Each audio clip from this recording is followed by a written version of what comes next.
Aloha, Reject Nation. It's Greg Albee here. I've been pretty sick, actually, the past few days since like Tuesday. There's a ringing in my ear that has not stopped for about 5 days. Tried all kinds of experiments because I'm a guy. No, I'll just wait. I'll just wait for it to heal. I've even shot some videos, but in between a lot of those jump cuts, I'm like, oh man, I need to take a little rest. And you might hear it in my voice.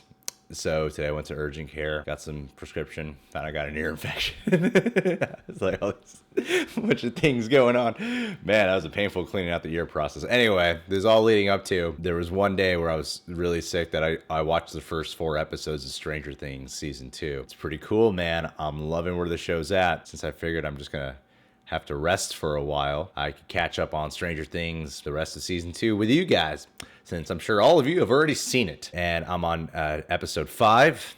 It's called Dig Dug. I think I could show like 10 minutes of footage, record the whole thing, and only show you 10 minutes. Let's face it, guys. They changed Eleven's hair because they saw me. The creators of the show saw me, and they were like, oh. I'm probably doing something incredible right now.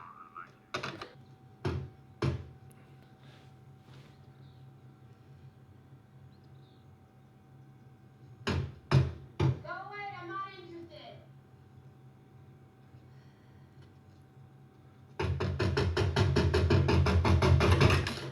Look, I don't want your Thin Mints, all right, kid? Thin Mints? Or your religious mumbo jumbo, whatever you're selling, I ain't buying, okay? Oh, this is when she does the lock thing. This is so scary in the trailer. Oh, it's such a good creepy effect.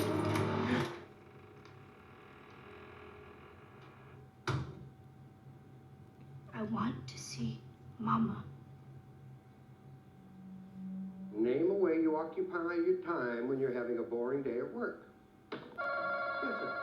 Drink coffee. Oh, you're about to get your heart broken, 11. You know what? I'll call you, okay? Hey, He's got to find out about all this at some point, right? Well, have them call me. They don't call me Bob the Brain for nothing.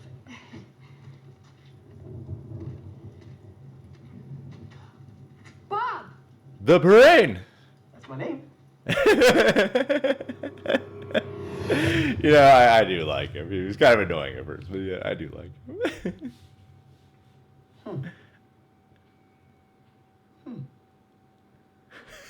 You drew all these yourself? Why exactly? I told you the rules. No questions. Okay? We just need you to help us figure out. But Bob, over here. Where this is. That's the objective. Find the X. Yeah? What's at the X? Pirate treasure? Bob, no questions. Okay.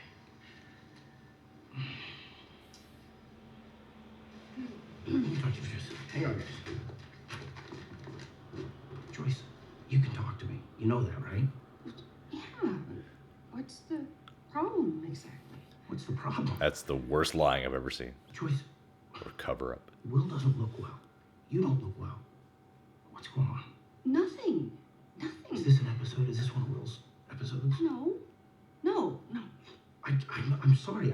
I don't see how any of this is good for Will or for you.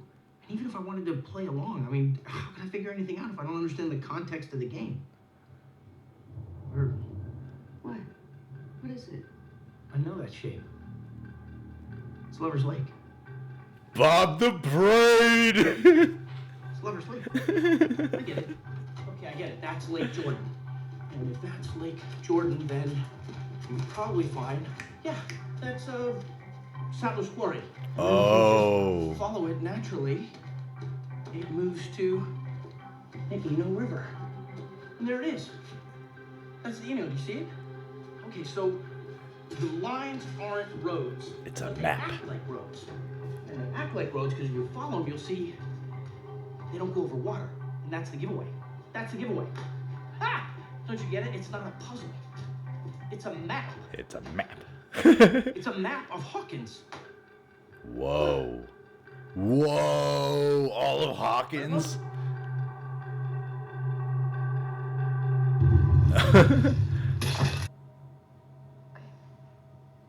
I love her hair.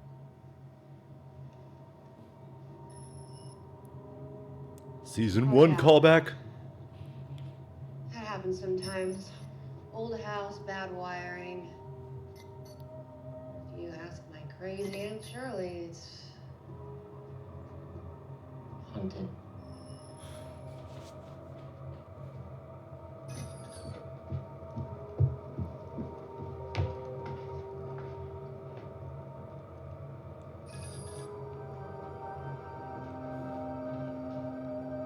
Sweetie, really, it's just the wiring. No.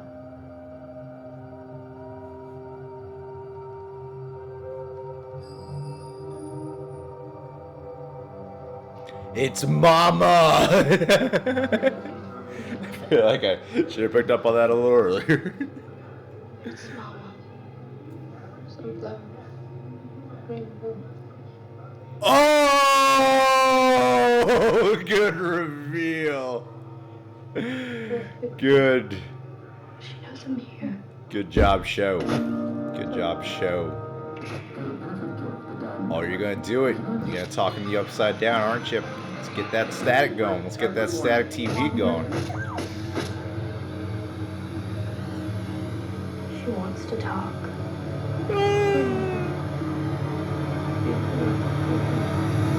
I'm home. No.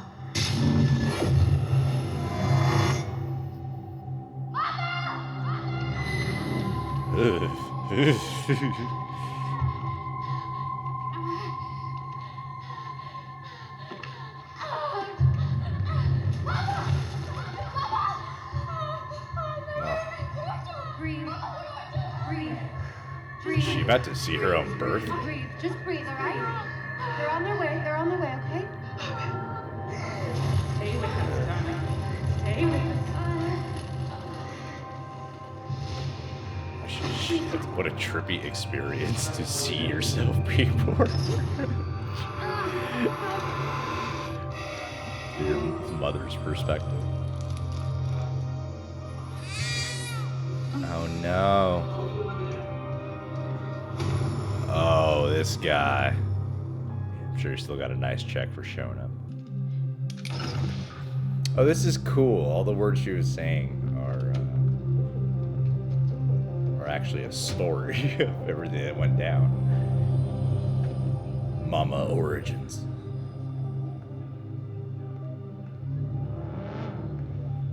Ma'am, can I see your badge? Stay back. Stay back.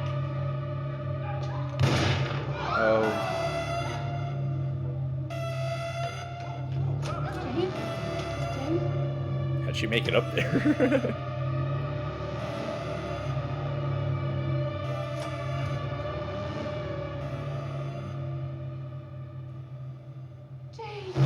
That's that girl from the first episode.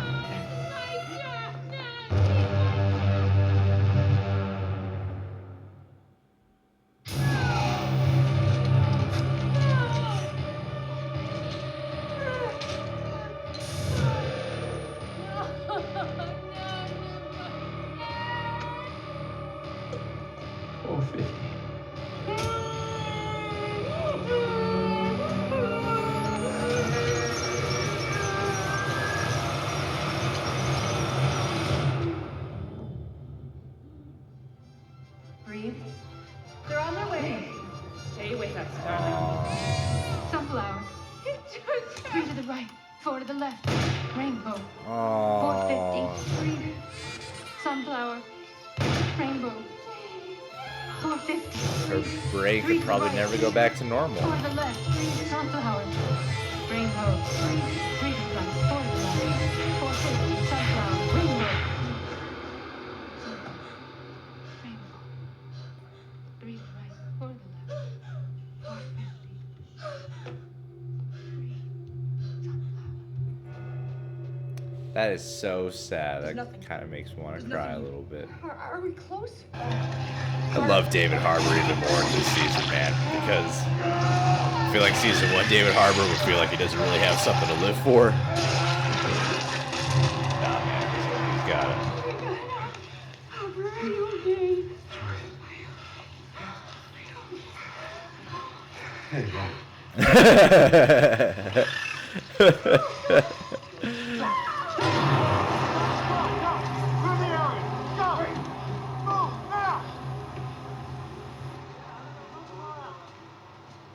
Did good, Spy. Will, are you okay? Will, you okay?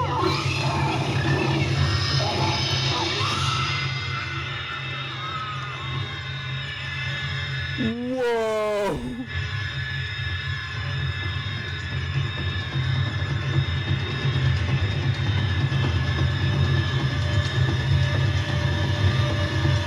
He's that connected to it?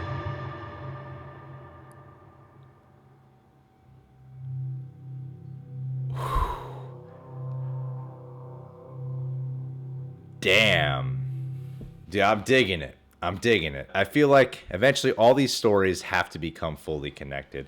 The kid who plays Will, what's his name, Imdb? It should be right here, Will Byers, Noah Schnapp, Noah Schnapp. This kid, I'm so glad that he is a really good actor. He was barely in season 1, so it's like, yeah, he's Will, but I kind of viewed him like that other guy in the Hangover trilogy who's not really a part of the gang. I don't know that actor's name. You know how in the Hangover there's that dude who's missing, and then the main cast, the main gang, is trying to find him, but you don't really consider the guy that they find to be part of the main gang. You don't really care for him to show up in Hangover 2 and 3. I was hoping that, okay, with season 2, Will was really left out of season 1 a lot for obvious reasons. He's missing. That he would do a really good job and get a lot more screen time, and I feel kind of sorry for this guy because out of all the boys on the show, I feel like he has the character that has to just suffer so much and have the hardest emotional challenges, but man, is he delivering, dude. He could do creepy, weird stuff. I mean, even just like the physical movement when he's switching out at the end is great. Being traumatized and just wanting to be treated like he's normal is fantastic. The kid's so good, and I'm glad he's getting a lot more screen time in the show. I have a lot of like, where exactly is this show going? I'm on the 5th episode, and it feels like everyone's stories are very divided, so I know,